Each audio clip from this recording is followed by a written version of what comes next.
Astăzi, 10 februarie 2025, este o zi care va intra în istoria României, drept ziua de grație a protestului lui Georgescu împotriva globaliștilor. Chiar dacă mi-am făcut cumpărături în weekend și nu am de făcut astăzi cumpărături, și de-al dracu mă duc la supermarketul din cartier. Știți de ce?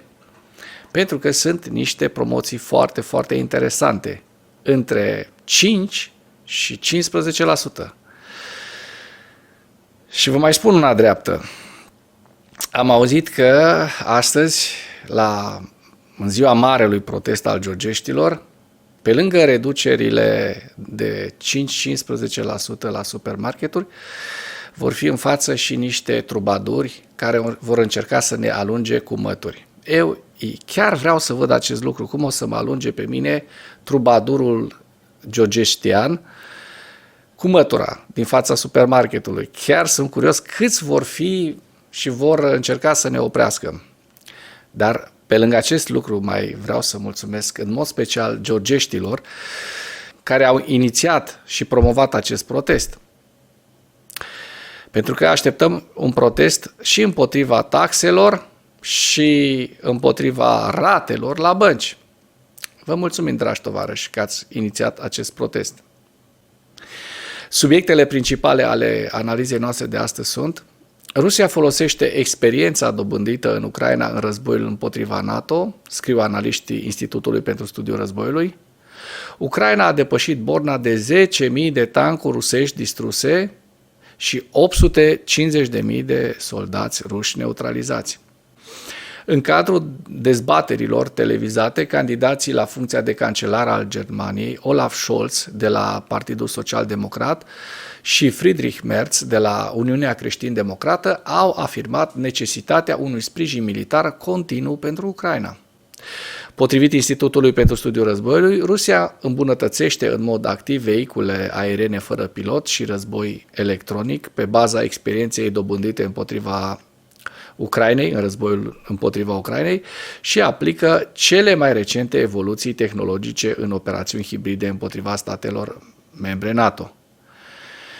Institutul pentru Studiul Războiului spune că Rusia folosește în mod activ experiența dobândită în războiul împotriva Ucrainei pentru a-și îmbunătăți această tehnologie militară, inclusiv dronele și sistemele de război electronic. Analiștii notează că în 2024 țările NATO s-au confruntat din ce în ce mai mult cu amenințările din cauza atacurilor hibride rusești și a sabotajului.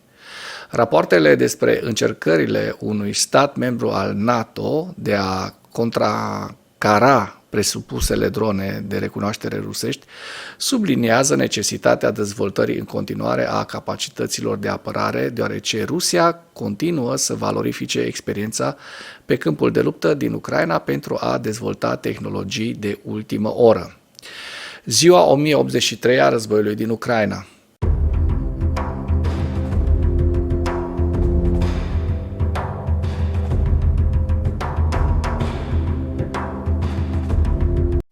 Potrivit statului major al forțelor armate ale Ucrainei, în dimineața zilei de 10 februarie 2025, care va intra în istorie drept ziua marelui protest al georgeștilor, pierderile totale în lupta ale Rusiei de la începutul invaziei neprovocate asupra Ucrainei se ridică la cifra de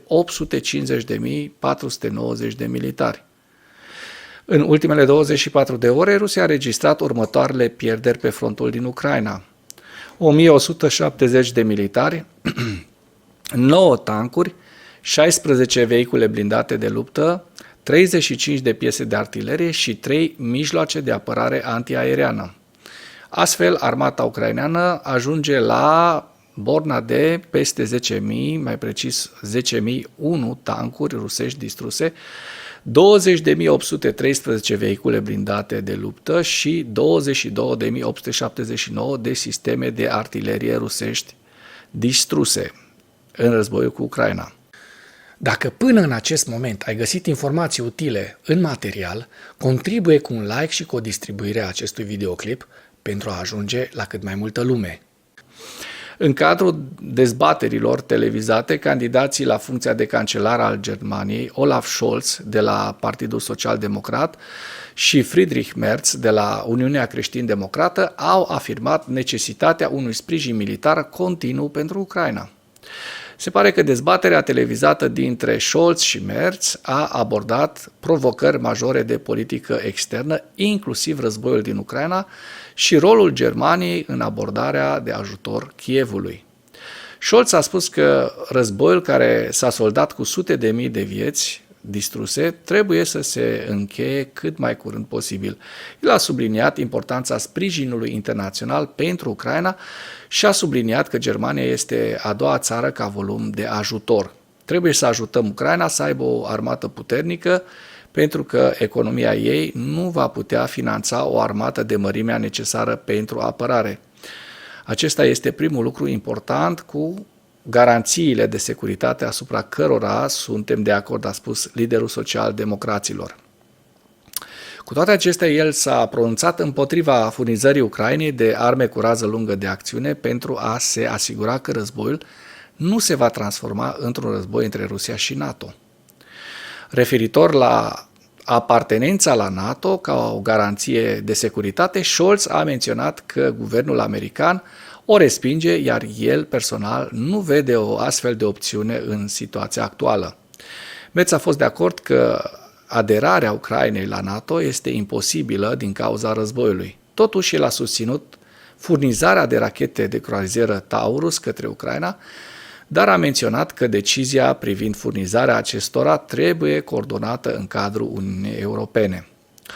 Liderul CDU a adăugat că nu își face iluzii cu privire la Rusia. În următorii câțiva ani va trebui să ne pregătim pentru faptul că Federația Rusă va continua acțiunile militare agresive împotriva Occidentului și a Europei, a declarat Merz. Vă amintesc că alegerile anticipate urmează să aibă loc în Germania luna aceasta pe 23 februarie. În ceea ce urmează vă prezint un slide cu evoluția de ieri a celor mai importante fronturi din Ucraina și cu principalele știri din presa ucraineană. Hărțile sunt creația Institutului pentru Studiul Războiului.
Mulțumesc pentru vizionare. Dacă vrei să susții acest canal, abonează-te la Animatura.